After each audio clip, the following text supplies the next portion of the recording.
What we do here is go back, back, back, back, back, back, back, back.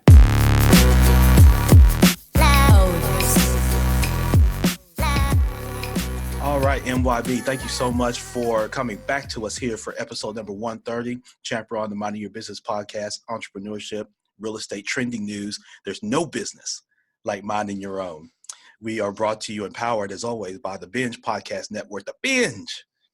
Shout out to my good business partner and good friend, Dominic Lawson, his phenomenal wife, Kenda, and what they do with the Startup Life podcast, which is our flagship podcast there on the network. If you're interested in joining or learning more or checking out the myriad of podcasters and content, go to onabinge.com.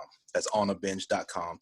Of course, you can subscribe, share this podcast with all your friends, all your network. The MYBpodcast.com is where you can go to get more exclusive content, join the MYB community on Facebook, and just get some cool tips and best practices as we bring to you all the time. I'm excited about today's guest for a myriad of reasons. As you know, MYB, my background in banking and leading performance teams, whether that's retail or small business, I was always someone that early on I had mentors that really value culture and really sat me down and showed me, we in banking, we have a spreadsheet for everything. I can tell you, how many checking accounts you open and how many times your heart beat between the time you opened it and the time you gave the customer the starter checks, right? I could tell you all of that, right? And then make decisions from that.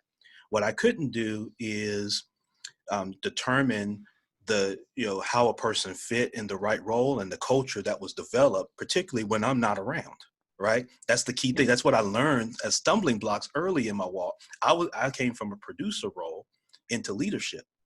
Right. And you guys know how, sometimes someone who's the best widget maker may not be the best leader and things at that time and the best ability and coach to develop players. And you see this all around in our society. There's a lack of focus on training and development. We all want LeBron James right out of the package, right? Not understanding that he took years and years of coaching and development. The late now Kobe Bryant. Did not get that way just because he just walked out of his mother's room and he dunked the basketball, right? It took development and it took coaching, and you have to understand the right culture fit. And so today's guest, Mike Lloyd, joins, and he's got an extensive background into that, and he's really taking time. He's a busy guy, but he's really taking time, MYB, to come here and bring us some great best practices. So, Mike, thank you so much for joining.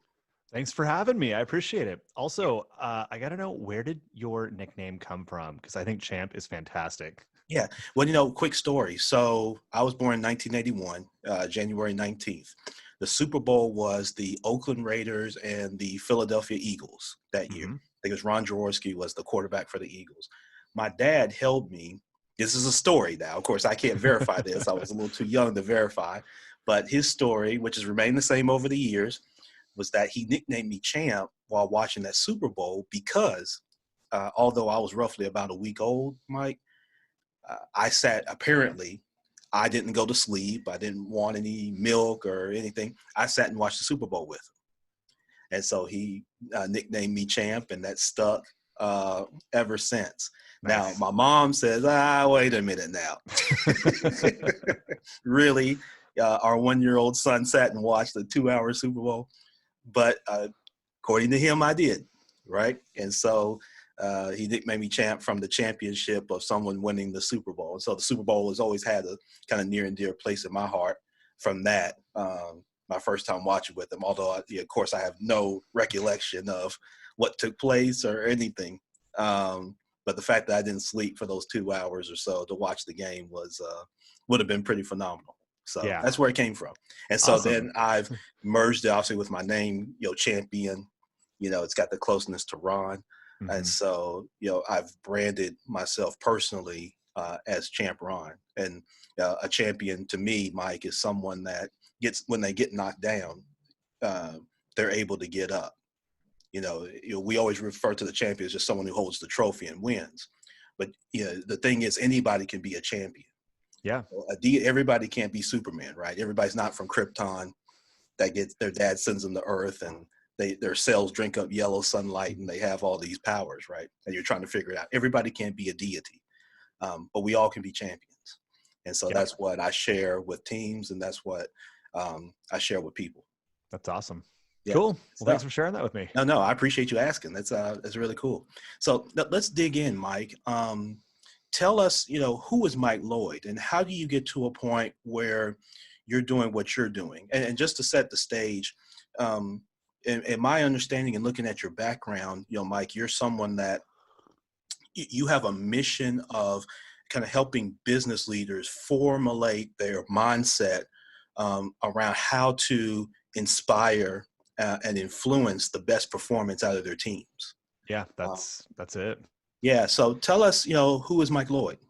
Well, firstly, I was curious about your nickname, because like personal identity and owning your own identity is, I think, such a powerful tool, because if you can show up and bring such a strong and natural, comfortable presence, then other people feed off that vibe, and it allows you to influence the culture more easily, more effectively, because then nothing feels inauthentic, and things just happen easier. It's a pretty cool thing. Like if you're not focused on trying to fill a role, then you can help other people be their best natural selves also. And it's like such a freeing thing. So I think that's why I wanted to ask. So I think it's amazing. Yeah, absolutely. So I've been a professional photographer for 10 years.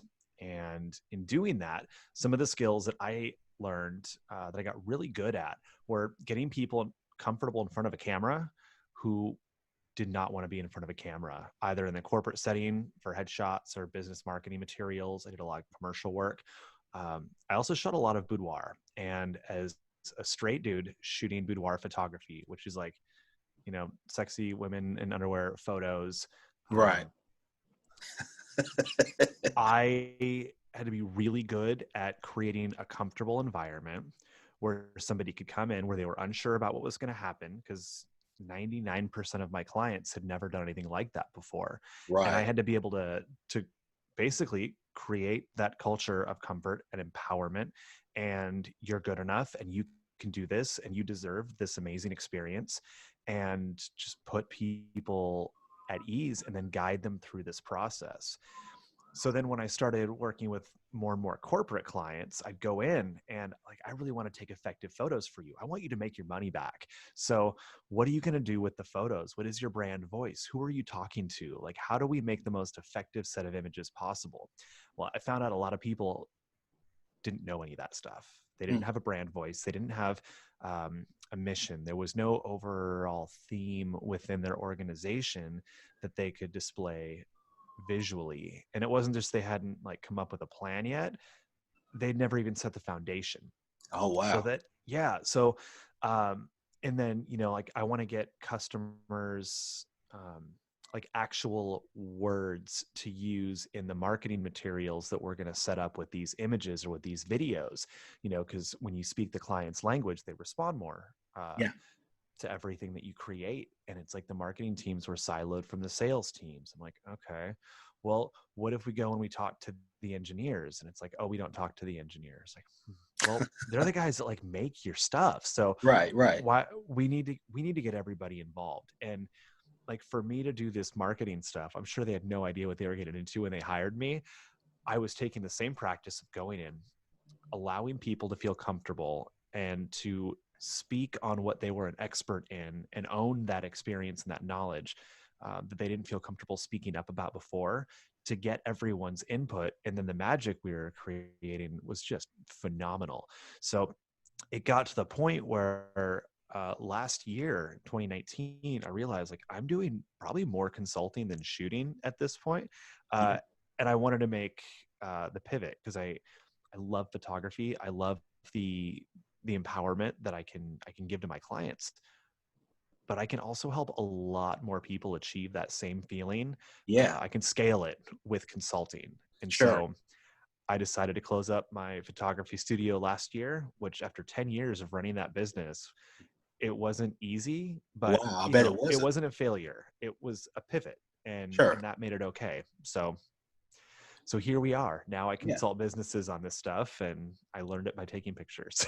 Yeah, and what a figurative, and then what a pivot. When you use that word pivot, I use that a lot, and an Yeah. audience knows MYB that I use that word a lot. And you hear, Mike, how you say that, and you're explaining your story, and that's some pivot when you pivot from photography for a business to then consulting them on Mhm. their culture. And the way I say figuratively is, you're capturing images of an organization and of people running an organization that they can then utilize to tell their story. And it goes Absolutely. back to when you asked me, like you say, about my brand and about my nickname. So I see how all the puzzle pieces fit together. Hmm. But I've never heard of anyone pivot from photography, for 10 years having a photography business, to then becoming a consultant Yeah. and leveraging those relationships, quite frankly, Hmm. that you had. And again, the figurative sense of going from capturing a picture to now helping people develop that picture within their organization. So you Yeah. go from a guy who took the picture and captured the moment in time. Now you're helping them develop from that moment in time on going forward. To me, Definitely. that's amazing, amazing connection that I feel like I got from what you were sharing. So how did you, as you started the consulting business, Hmm. how was that received? Did you get pushback? Was it tough for people to pivot in their mind that now Mike is um, a trusted advisor on what I'm doing, and he's not the photographer anymore? So it's funny you say trusted advisor, because that's like where I guess my qualifications began. I've always had coaches and mentors. Yeah. That's, as you talked about coaches, and I'll tell a little story about Dennis Rodman here in a second. Okay. Um, I was told to read the book Trusted Advisor. When was that? 2010, 2009, somewhere around there. Yeah. And I read it. I'm like, okay, cool. This is a really interesting book. And I went to school for business, but I've never taken a photography class, and I'm colorblind actually, and I get paid to travel the country teaching photography. So, um, like naturally good at things, and I learned on my own, but I Right. knew that I had to focus on business if I wanted to be successful. So after reading Trusted Advisor, someone else told me to read Think and Grow Rich from Napoleon Okay. Hill. And Yeah. those were like the first two that like kicked off just this tidal wave of learning.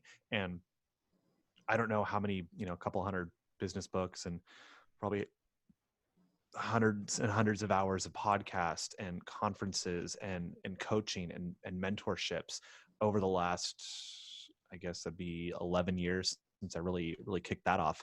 Yeah. And then I started teaching the business side of photography. So I did in-person workshops. I teach at conferences. I had a podcast that went to 85 episodes, and I didn't interview photographers. That was always my thing. Like, yeah, I took photos, but I wanted to hang with the best content marketers and the best salespeople and the best everything, and learn from them in every other industry. Whereas all the rest of the photography educators focused on photographers, which is Sure. great. There's some really talented folks out there, but I didn't want to limit myself. So I got to go hang out with some pretty incredible people from all industries, and um, really get the struggles that were happening there and their best practices, how they approach things, the language.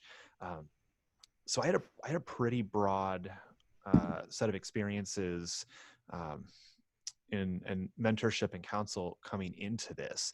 Yeah. So I also knew that my resume sucks because self-employed for a long time. I'm Right. totally self-taught. Like I don't have any certifications that say I know what I'm doing, but I get results. So play to my strengths. Like join the Chamber of Commerce. I Yeah. teach leadership classes through the chamber. I go to events. I speak at high schools. Like I put myself in front of people because that's where I shine. Yeah. So I found a way to engineer that. I guess you can call it a disadvantage out of it. Yeah. Uh, and no one really asks, because once I start talking to them about whatever's going on, they can tell, like, I get it, I know what I'm doing. Right. And no one's like, but where did you get your Six Sigma black belt? I'm like, I didn't, but it doesn't matter Right. because I can fix the problem. Yeah. Yeah, well, you generate the results, and once you develop a reputation for that, not to say it's fluff, but the rest of it is kind of window dressing till you Yeah. get down to the nitty gritty. And I think that's something that's starting to shift in our society. We're getting away from the minutia of this process of what we used to use as gatekeeping, right? Yep. You've got to get this certification, you got to get this paper, this sort of thing, and we use that as a way to kind of weed out and to then justify a person's almost existence, right? Yeah. And now, because there's so much pressure, there's so much more resources getting poured into things, so now there's more pressure on people to deliver actual results. Right. Not just have, it's kind of like in sports, you can have a great pregame speech, but at some point you got to go out there and play, and you got to win some games, right?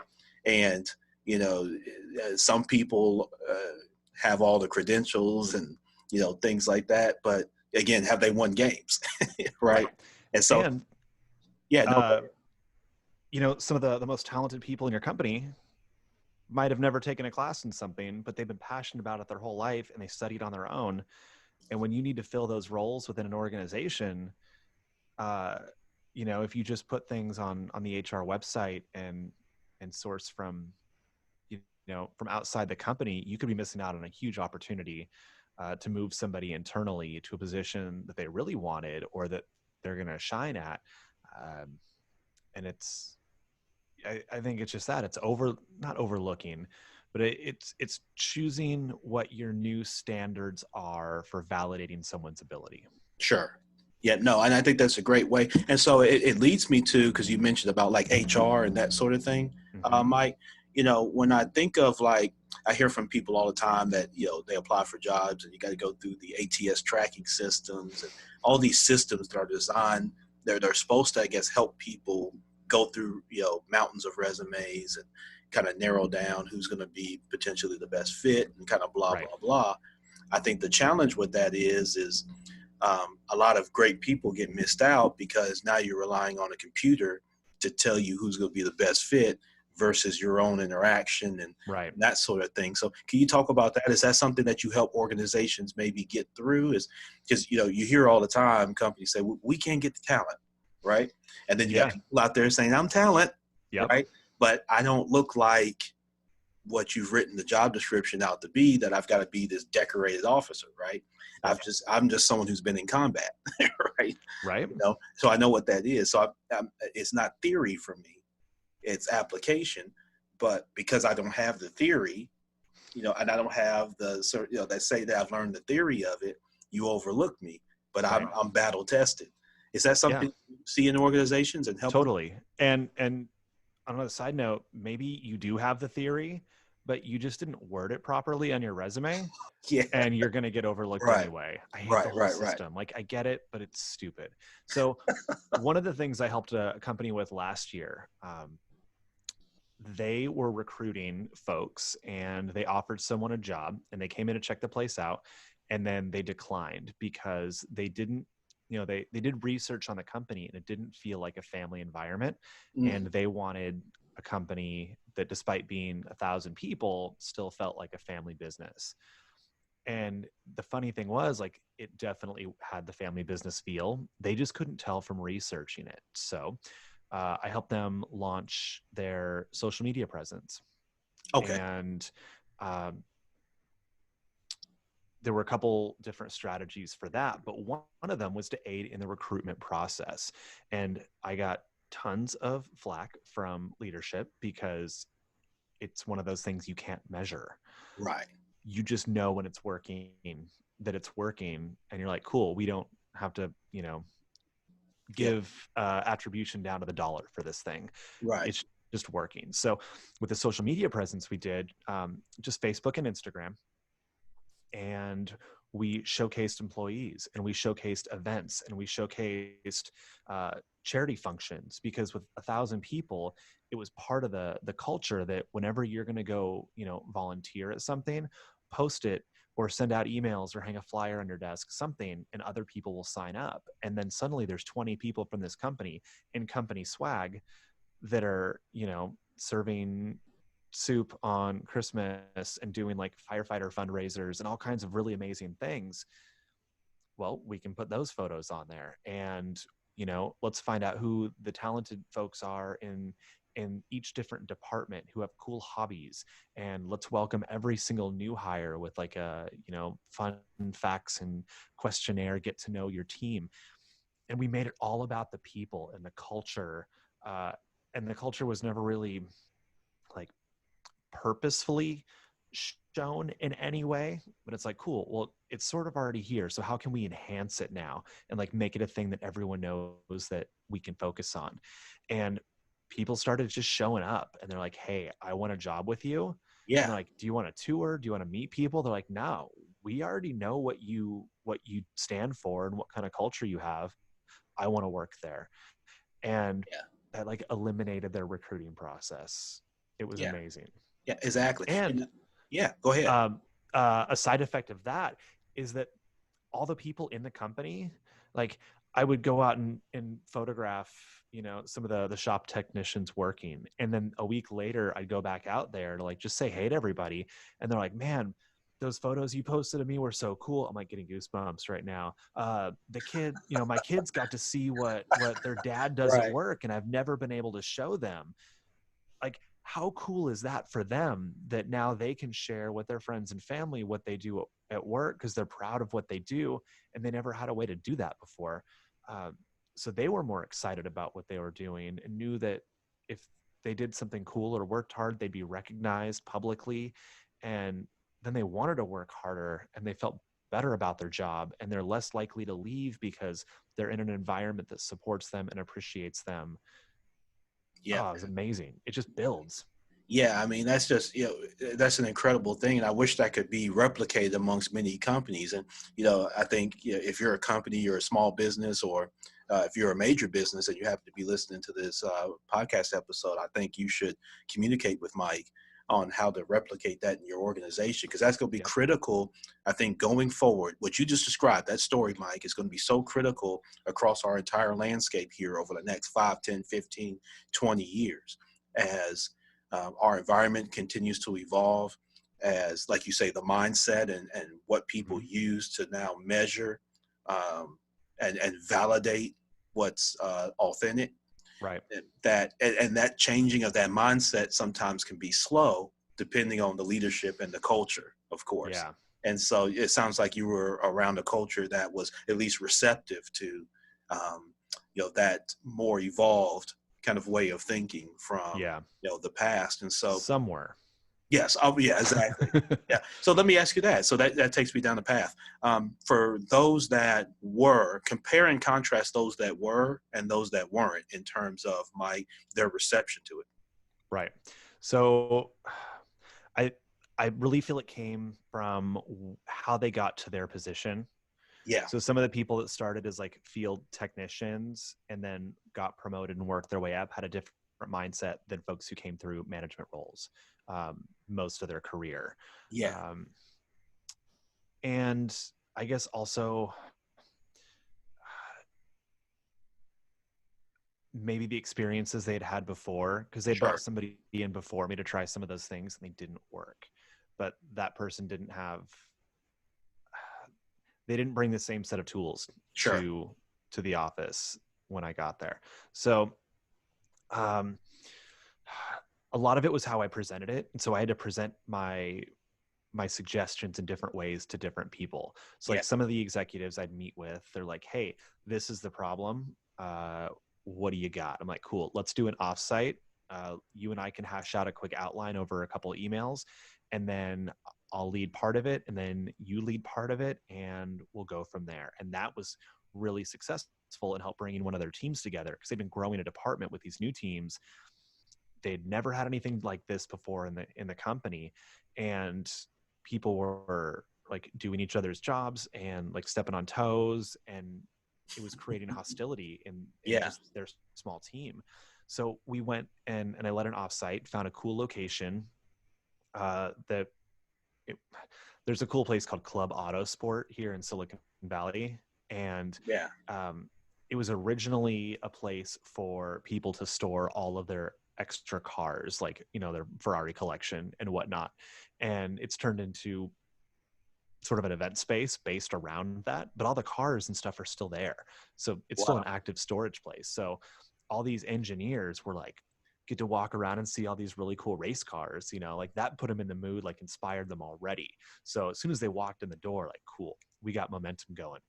And then I asked everyone at the table, what do you do? Like, how do you explain what your department does to your friends and family? And everyone had a different answer. And it was all based on their piece of the pie. Like, what do they contribute? And that's how they saw the team. So we spent the next maybe hour and a half defining a mission for the team, and not we're going to use a bunch of industry jargon and make the world a better place, because that's Right. ineffective, but like a real purpose. Like, what are they all doing there?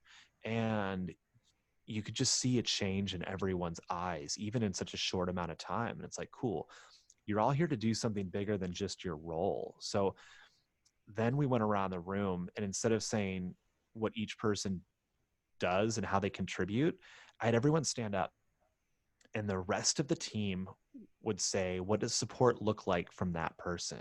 So they got to see how what they do affects the whole rest of the team. And we just went around the room like that. And by the end of it, everyone like felt like they had a purpose. They felt like they were part of this team. And we ended up doing a second offsite for a different group. It changed the dynamic of everything. So that executive knew, like, just from our conversation, like, okay, I think this is going to be good. Let's give it a shot. We'll test it and we'll see how it goes. And it worked. Whereas one of the other guys, I presented a different set of plans for something in more of his department. And he thought it was all a waste of time, because you couldn't, you know, as we talked about, you couldn't directly measure the investment, or the ROI, which in business obviously is a big thing. But as we've been talking, things are changing. So there's an Applebee's restaurant near my house, Okay. and they have a sign out front, like a brand new sign on their storefront, like on the building. Yeah. 10 feet away is an old Applebee's sign that's like 40 years old. It's like cracked, the paint's peeling, it's all run down, and they're like right next to each other. And then I got a picture of an Apple store. And so I'm like, okay, your sales team, every single person has their own agreement, has their own contract, has their own everything. Nothing is uniform. So if you have one client working with two different people, they have two sets of paperwork. They have Right. two of everything. Like, do you want to be Apple or do you want to be Applebee's? Right. And then when he saw that, he's like, oh, okay, I get that. That makes sense to me now. But if I say we need a centralized system of collateral creation so we can have a uniform brand presence, that means nothing to him. That's like, cool, arts and crafts, that's a waste of money. But if I'm like, do you want people to think you're legit, or do you want people to look at you like this? And nothing against Applebee's, just that sign situation was kind of a bummer. Yeah, absolutely. And you know, a few things come to mind when you say that, Mike. Is I think of so I'll start here first. Yeah, I was once at the C-suite where I worked with a CFO. He had only been through management school. So you remember from my story earlier, I had come up through the ranks, through the branch network and that sort of thing. So I had a different empathy, a different connection to throughout the organization, and understanding what the roles were.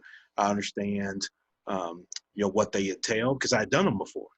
And I understood how to not be BS'd, right, by excuses or things that were ramped up, because I had an idea in the framework of how it worked, versus, again, someone who had kind of walked in out of MBA school. Nothing against that. However, he did not have that same view, because he had gone through, again, most of the theory, and he had always worked in management. So he saw people as kind of the means to the end of getting to what you want. Right. And so he saw people more as requisition numbers, whereas I saw the actual heart and name of the people. And we would clash sometimes in meetings as we were looking to adopt different things or rehash processes or improve efficiencies, because of that contrasting view. And then what you said in terms of how you relate it and how you present it, that's what I learned to do, is to be able to present it in terms that he understood. Yep. And that, it's kind of, almost in sales, one of the things that you're always taught is you got to find the pain point. What gets people really moving is the pain point, right? Mm-hmm. So what I say that, with a question, okay, what is the impact if we don't do this? Okay, we know what it is if, I hear you loud and clear if we do. What does it impact if we don't? Right. And walk through that and unpack it for me. And so as people do that, they begin to see that this is a real thing. This is not just requisition numbers. It's not just a spreadsheet. It's not just a report out of our core system. This is real life, real people, and our decision making and the way we develop our culture has to center around, again, the people, and not just the tasks that they're doing, not just what we hear around us in the news and how we're shifting our organization to balance what we hear, the noise going around. And so having someone like you come in and help frame everybody in the room, whether you're more the people person, whether you're more analytical, whatever it is, your background, and helping it frame that for them, I think is really powerful, Mike, in helping transform organizations. And I think if you're listening to this podcast and you think about this, you may say, well, my business doesn't have employees. It's just me. I'm a solopreneur. But as you continue to grow and scale, these are things you should keep in mind as you develop your organizational culture, MYB, because your organizational culture starts with you, even if it's just you. So you might be the one man or one woman band today, but be thinking about your culture is what it is today. If you're a business owner or if you're a corporate employee, if it's just you, you're still over HR at your company, even if it's just you, right? And so, who do people treat the worst in a business, even if they're solopreneur, Mike, is themselves. Yeah. Think about this. If use me for example. So if I'm a business owner and I never take vacation, I miss all my kids, stuff. Um, I put myself in not the best conditions and things like that. If I were an employee, I would have major issues, right? Yep. The thing is that I am, right? And so we mistreat each other. And I've used that example to talk to business owners, and you could see the clouds open up. They said, what if you had an employee that you treated the way you treat you? And so when you talk about this thing as culture, it's really powerful, and one of the key things that affects what ends up ultimately showing up on the balance sheet and income statement, right? Yeah. And getting people to bridge those connections, I think in today's society and where we're going is more critical than I think people are giving credit for yet. And I think the companies that are going to be so much further ahead than the companies that lag behind in that. Yeah. So, yeah. And you're going to have a culture no matter what. So you might as well choose what it's going to be and use it to your advantage. So I really love the podcast, This Old Marketing from PNR, Yeah.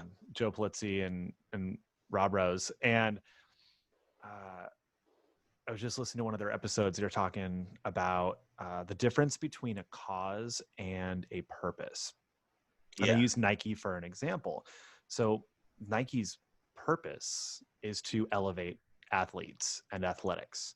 Like that's their whole reason for being. I mean, obviously to make money, but there has to be a reason beyond the profit. And that's it. It's to elevate the world of athletics.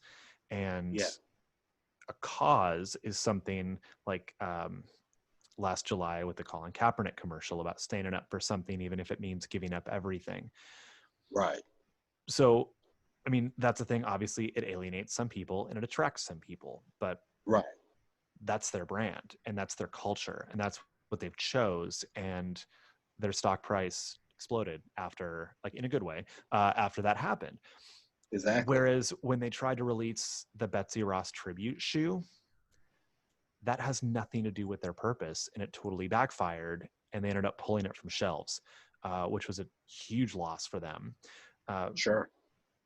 Because they tried to release products based on that cause that isn't part of their purpose. So yeah, if you're a company that supports veterans, for example, that's great. If your purpose is to provide, job training, experience, and opportunities for veterans, that's great. That can be your purpose. Or it can be, community involvement, and you want to contribute to local high schools for, underprivileged kids, whatever it may be. Like, choosing something to stand behind, either a cause or a purpose, will really help shape your culture. And then it's going to attract the people, the talent that want to be a part of that culture, that want to do something bigger than just whatever their daily tasks are. So that's going to aid in your recruitment. People are going to be more passionate about what they do because they know if a certain percentage of the company's profits, like every new win helps another kid like not go hungry for the year. It pays for a kid's school lunches. And you have a chart on the wall of like how many kids' lunches are paid for that year, and like photos of some of the kids in the school, like that is tremendously powerful.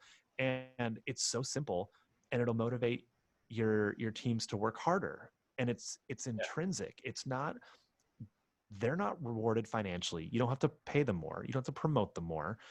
It's not about having a foosball table in the break room, or, right, right, ridiculous. You don't need kombucha on tap. Like it, right, some of the things are absolutely ridiculous in trying to create a culture, but that's not right. culture.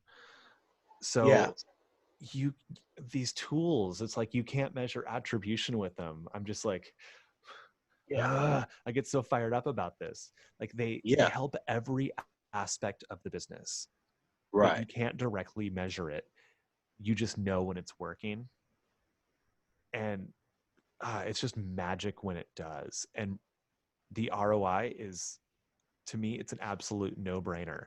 Like, to have, Yeah, even if you don't choose me, that's great, but like, get somebody in your company to start organizing something like this, and the sure. results you get are just, they touch everything. Yeah, absolutely. And Mike, what type of companies do you work with? And what size companies are you? I know you mostly work with corporate companies. Is it, from a certain, are you measuring them by kind of like asset size or revenue, or are you working with kind of the startup entrepreneur? Kind of where are you in that mix? So I work with small businesses that want to grow. So I've done Yes, some work with solopreneurs. The one I referenced earlier with those offsites, they're 1,000-person company growing out of state. So sure. totally different, but it's all the same stuff. So, some of the solopreneurs I've worked with, they're selling online courses, doing trainings, things like that, and they want to grow. And so we can, create that culture. And with my background in branding, marketing, um, and training and development, it's like I can help with many areas in that process. Which, like, I don't want to go in and be like, I can do everything, which means I'm not good at anything. I feel like it's Right, all really the same stuff. It's like, right. find what Exactly. motivates somebody. How do you give them the tools that they need? And then let them go do it. It's the same thing for everybody. Right. It's just a little different conversation. Yep. So Absolutely. as long as you're currently making money, so if you have a proven process or a proven product, proof of concept, that's what I was looking for. Uh, Yeah. you have consistent revenue and you want to grow, then Yeah. we could be a good fit. Yep, absolutely. Mike, walk me through. I always like to ask any of my guests this question because I think it's very powerful in helping Hmm. the audience, as you have today with such great content. Thank you. Um, Walk me through one of your toughest days in business from a professional standpoint. Um, I think a lot of people they have this day, or they have this week, they may have this month, they may even have this year Yeah. that's so tough that you almost say, man, you know what, screw this. I'm going to go back to doing whatever I was doing before. Right. And obviously you kept the pathway, you kept the process going for you. So obviously there's something innate within you that allows you to do that. What is that? because you think about your toughest day. I mean, a day, Yeah. in business where you're almost Uh-huh. ready to just let this go, or maybe you say that to yourself, man, you know what? I'm gonna go back to, Yeah. selling wood, Everyone's right? got those days. Are you familiar with Jordan Harbinger and his podcast? I'm not. He's No. okay. It's called the Jordan Harbinger Show, and a Okay. concept I learned from him. They're called post office days. He's like, where you Yeah. just want to like close up shop and go just get a job with the post office. You're like, Right. this isn't worth it anymore. Yeah. Um, man, I've had a couple of those recently. So Yeah. one big company that I was working with, I had like 5 different projects going with different departments. Like we were crushing it. And then they hired another consultant to come in Hmm. to help with, I don't even know. Uh, and that person advised them to let go all of the other consultants, stop training employees, and stop basically investing in people if it Yeah. cost money, which just blows my mind. Yeah. That's absurd. Yeah, so they ended our contract. I mean, I was like on a retainer, so they just like Yeah. decided not to renew, which like crushed me because I had so many, I had these other projects that we were like 90% of the way through like overhauling these systems, and we had such good progress and everything. And then I had to walk away, and it was like, it just hurt because these other people I'd worked with in there, like they were counting on me to get the stuff done. And obviously like it wasn't my fault, but I felt helpless despite having, it's like I almost would have Yeah. rather like not even started. So that was really tough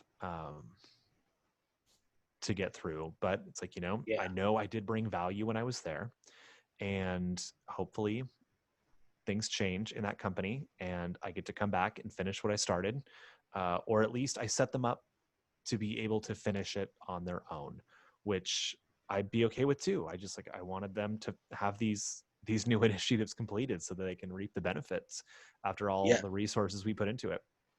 Yeah. Um, I also recently I launched a new like email marketing system and brought Yeah. somebody on board to help me because I know what I'm good at and I know what I never want to do again. And Right. Right. managing the technology behind email marketing, I have no desire to run software. Yeah. You and So, I both. I don't care anything about that. right, give me the people I'd all rather day. outsource that. Yeah, Delegate it. exactly. And I had sent out a huge batch of emails, and like, you can insert variables in like a mail merge to put people's names in, and they weren't the same copy paste email to everybody, but the name was like fed in from their profile. Well, this thing sent out like 100 emails that I'd like typed the personalized content at the body of the email to everybody and let the name like autofill from this system. Nobody's name showed up in the emails. It like Wow. previewed that it was going to, and once I Yeah. sent them, it was just a blank spot. I'm like, oh Oh my my goodness. God, this So is it just went not, nowhere. yeah. So all these people got this email with like a, hey, blank spot, like obviously not an ideal situation. Right. Not the best representation of your brand for sure. No, but it's also like, okay, how many people are there in the world? How many people just got this crappy email from me? Uh, and I had a really good open rate, so I'm proud of that. Right. So like it was almost People like go, what the it's hell like is this? cool. Lots of people wanted to read it, and then they read it, and they're like, "Oh, this is disappointing." Right. Right? The epic fail. Yeah. So it's like I know I did something right, and you know what? It was a drop in the bucket compared to the number of people that I can reach out to, and no one's probably going to remember who sent this thing anyway. So I'll get them with another email that I'll manually type their name into and see if anything comes out of there. And it was one of those like, this is why I don't do this. This is why I just go to events and meet people. But Right. you know, you just got to keep at it. And it was like it was a lesson learned. And if I look at my options of like, well, what else could I do? I'm in Silicon Valley. So to drive anywhere takes hours. Like Right. a 30-mile drive here could be an hour and a half, 2 hours. It's stupid. Yeah. So I'm like, I don't want to commute that every day if I go work for somebody else. And like, what else am I going to do? Nothing will satisfy me like this, at least not that I've found so far. So Right. that little hiccup or that speed bump, that's nothing. And it's totally worth my mission, my purpose, and what I believe I should be doing. Yep, absolutely. I appreciate you sharing that, Mike, in all transparency. And it just sounds like as you got to those tough times, you just bowled up and you had the right perspective and that good perspective, and you kept your confidence and you just kept moving forward. And I've often told the audience that a lot of my success has been attributed to I've just remained in the game. I've Yeah. just outlasted, other people or other processes or other times Mm-hmm. just because I stayed in the game. And so it Yep. just sounds like you just really just bowled up and just you keep yourself relevant and you just stay in. Hey, you laugh at yourself but you move forward and it's not crippling. And Right. so I think everybody can take that away as a best practice. Yep. It's like, Speaking as, oh, go ahead. No, I was gonna say, like, LeBron writes "the man in the arena" on his yeah, shoes, and I think that's a really, really powerful story from Teddy Roosevelt. There, are you familiar with that? yeah, I am. Yep, I am. So, uh, basically, for the listeners, if you're not familiar with the "man in the arena" quote from Teddy Roosevelt, it was uh, essentially your critics, or there's a million critics in the world, but the only ones opinions who's really matter are the ones in the arena, with the blood and the sweat and the tears, who are actually getting down and dirty. And people can judge me all they want, but I'm the one in here grinding every day and making this happen. So I'll Yep, take that all the way to the bank. yep. There you go. No doubt about it, Mike. Last thing as we kind of wrap up, Mike. Yeah. What are 2 or 3 best practices you just have for people, whether they're business owners, whether they're entrepreneurs, whether they're freelancers, Hmm. whether they're, no matter what industry, what are just 2 or 3 just overall best practices you have for people that they can go and implement to be successful? Yeah. One, I'd say, is to find a purpose. Like, why are you even doing what you're doing? Because if you don't know, then you're not going to be truly motivated to succeed. And Right. it could be like literally anything. It could be you want to make enough money to support a cause because, like Joe Polizzi, as we talked about earlier, he started a Right. Right. foundation for to raise money for autistic kids because his son is autistic. And like, that's really cool. Les Brown, he says, fill your cup first and feed the world with what spills over. And if that's your purpose, great. But have a reason to show up and do what you do. So when you get those post office days, you can keep going. And that energy is contagious. So your teams will do it. And I'd say the second thing is just get to know the people around you, and ask Hmm. their opinion on things, even if you have no intention of, um, even if you don't need it, quote unquote, because the value of showing people that you care about their opinion and what's important to them goes a long way. Um, I helped a company overhaul their safety program because the workplace injuries, their numbers were going up. Hmm. So I went around and just started talking to people in their shop, like, just about things. Like, it wasn't even necessarily about safety related, but I was like, uh cool, like, what kind of stuff do you like working on? How long have you worked here? What's uh have you ever brought your kids to work? Things like that. And people just like felt appreciated. And then when it was like, cool, if we're going to try out this new safety gear, like, what do you think of these different styles and looks? And like, people were gathering around me and like getting really excited about safety glasses. I'm like, Wow.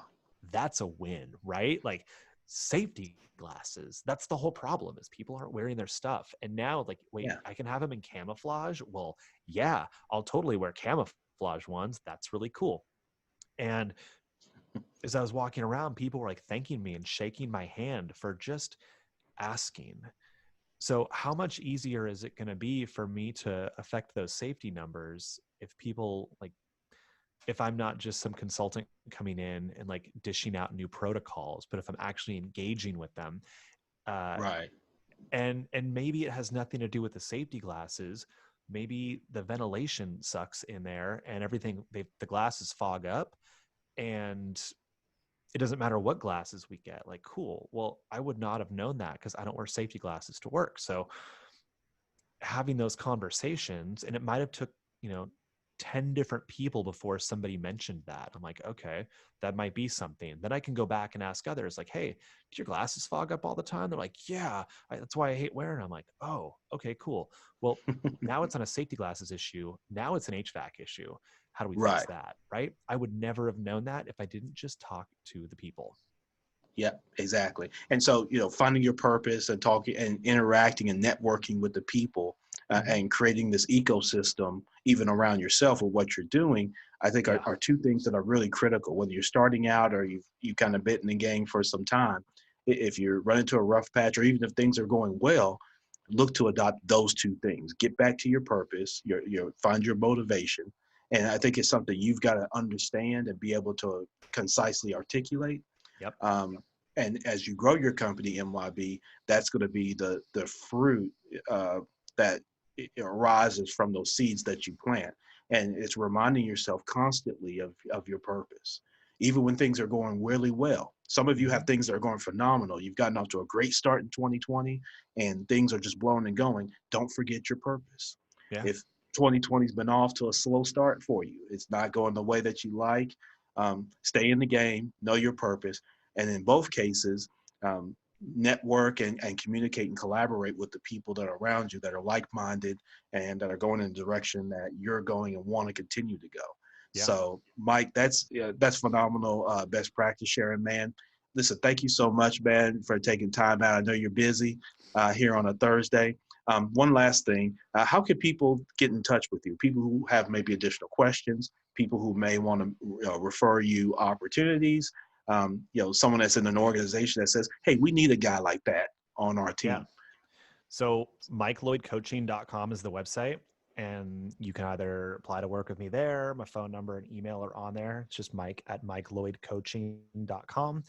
I think those are the best two ways. And I'm happy to jump on the phone with anybody, answer any questions, give feedback. I'm not going to ask for your credit card over the phone.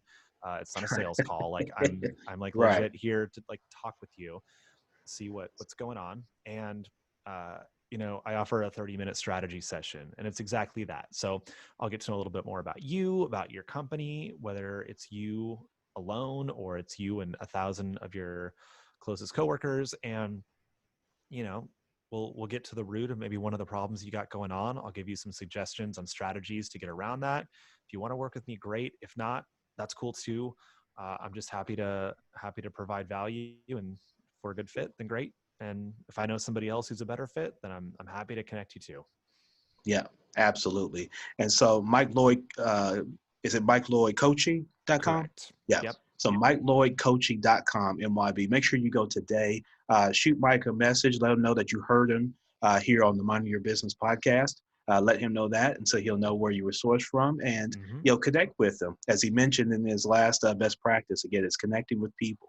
And you get an opportunity now to connect with someone that you've heard, and you get the chance to at least know some of their insights, some of their professional background, and you leverage that to opportunity. If you're thinking about getting into coaching, if you got an organization and maybe you run into some bumps, if you're concerned, you got resumes and you're concerned about making the right hire, is it a fit? Get with Mike and get that feedback. That's one of the benefits we get today that we didn't have 10, 15, 20 years ago. Is I get a chance to meet someone like Mike Lloyd from Memphis, Tennessee, all the way out to Silicon Valley. It's unbelievable. If you had told somebody this in 1985, they would have laughed you out of the building. Right. And so now here in 2020, we get a chance to do that. So leverage that MYB, your resources, and let Mike be a resource on your team. So Mike, thank you so much for joining here on the Minding Your Business podcast. I look to remain connected with you. If you see where I can be a resource to you, definitely let me know. And definitely best wishes, and personally and professionally. And thanks again. Thank you, Ron. All right. Have a great day, Mike. Cheers. All right. So awesome. All right. So MYB, thank y'all so much, man, for tuning in here to episode number 130 here with our guest, who was Mike Lloyd. He touched on many great things, a lot of things that are near and dear to my heart when it talks about organizational culture. Reach out to him, Mike Lloyd. Coaching.com, Mike at MikeLloydCoaching.com, and that's in the show notes for you to be able to check out and connect with him. Let him know you heard him right here on the Minding Your Business podcast. Listen, go have a great rest of your day. Enjoy it. Be great for yourself, for your family, and for your community. This is Champ Ron, episode 30 in the wrap of the Minding Your Business podcast, entrepreneurship, real estate, trending news. There's no business like minding your own. Shout out to the Binge Podcast Network again, and connect with me, Ron, at the MYBpodcast.com. If you got good, bad, ugly feedback for me, comments, guest requests, if you're interested in having your business or organization profiled and showcased here on the podcast to our buying audience, reach out to me. We can develop a solution just for you. Champ Ron, I'm out. Peace.